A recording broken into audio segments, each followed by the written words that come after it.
I got the question on how a design studio like ours deals with sustainability. And my very hypocrite answer was that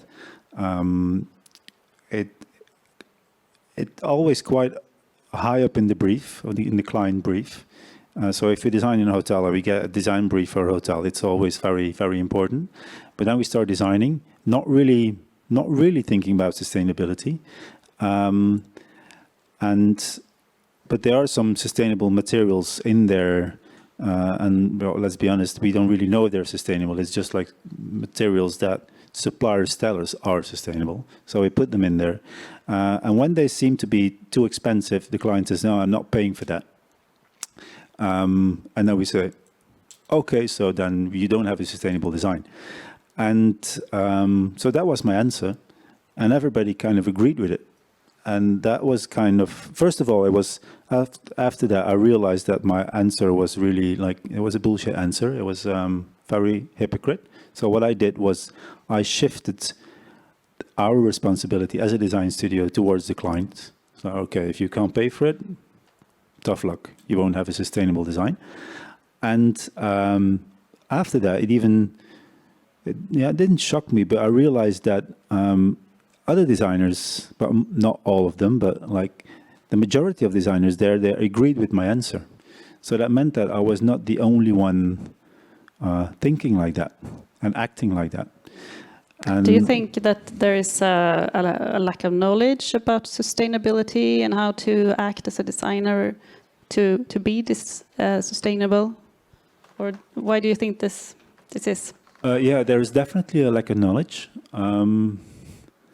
But I also think that a lot of designers will agree with that. I mean, they will agree with it because if you ask them about sustainability, they will probably not be able to answer. But they're not facing the fact that there's a lack of knowledge. Because I'm just going to talk as we, because like as designers, we talk about it a lot. And that by talking about it, we can kind of hide behind the fact that there's a lack of knowledge. Because we can say stuff, but if it's true or not, we don't know.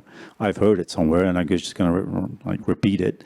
But yeah, there is a lack of knowledge, but I think we're hiding behind the realization of it by talking about it. I have also, I'm also a designer, but in the furniture field.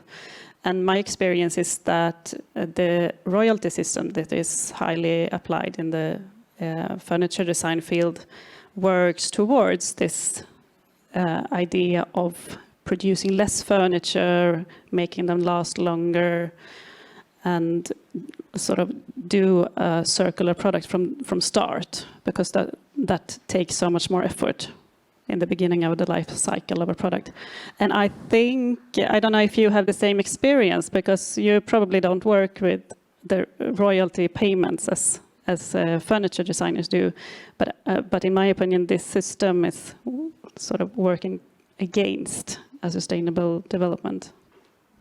Against? Why? Because it forces designers to do as many products as possible in such a short time as possible. Yeah, but still, I think that in the furniture design business, the knowledge and the interest in sustainability is bigger than in the interior design business we are in. So when I say we, I talk about design studios, having to design commercial projects like hotel, restaurants, and retail. And I think a lot of furniture designers, they also have kind of an industrial design background. And being an industrial, because I'm an industrial designer myself, but you're very interested in how stuff is made, how stuff could be made differently to solve a couple of design problems from the start already, and not just polishing it up. And not to talk disrespectful about interior architects or designers, I think, because it's just, I think the school system is wrong, educational system is wrong. They don't get, how do you say, confronted? No, it's like, they don't have to deal with those sustainability elements and the elements of how dealing with sustainability in production in school. They just don't learn it. What most of us are focused on is creating some kind of impact on a visual or experience level, which is already good because it makes people happy. It makes them feel good about the products or the interiors they use, so which is good. But the designer basically is, and again, in terms of design studios, we're the middleman between a customer and a supplier. And we have to match those. So the supplier and the suppliers have been doing efforts for 10 years already or even more. They have been spending money, energy, time into creating sustainable solutions. And then there's the client side, and the client side also is influenced by his end consumer, and they're starting to ask more and more about sustainability.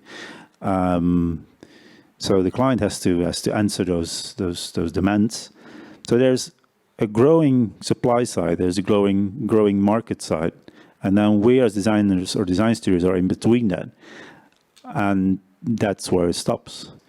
So I think that designers should be assisted by scientists and sustainability experts and managers, either in the company or either independently, to make sure that they can make the right decision, because you can't expect it from them. In my opinion, I think that it's a very good situation for a designer to be in the middle between what's being produced and the development of new materials and sustainable new alternatives, and I think that that role for a designer in the future can be a lot more developed, because with my experience having worked with scientists and researchers at biomaterial section at RISE, there is also a lack of connections between scientists and new materials and research and the market and the production field. And I think being designer makes the designer's work a lot more important in that sense, because you can actually implement new materials, you can implement new techniques and new technologies, and you can reject materials with a high content of bad chemicals and such things. This is a topic that we need to learn in schools already. So as I said, going towards a circular economy, we need to make the product circular already from start. And this is where, I mean, there's this expression, safe by design, which is meaning that making a product circular from start can save up to 80%, I think, of the total impact. And there are so many biomaterials that can, on one hand, they can replace harmful materials out there. But on the other hand, they can also do new things. They can,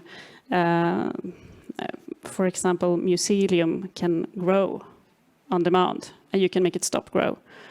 And then you can make it grow again.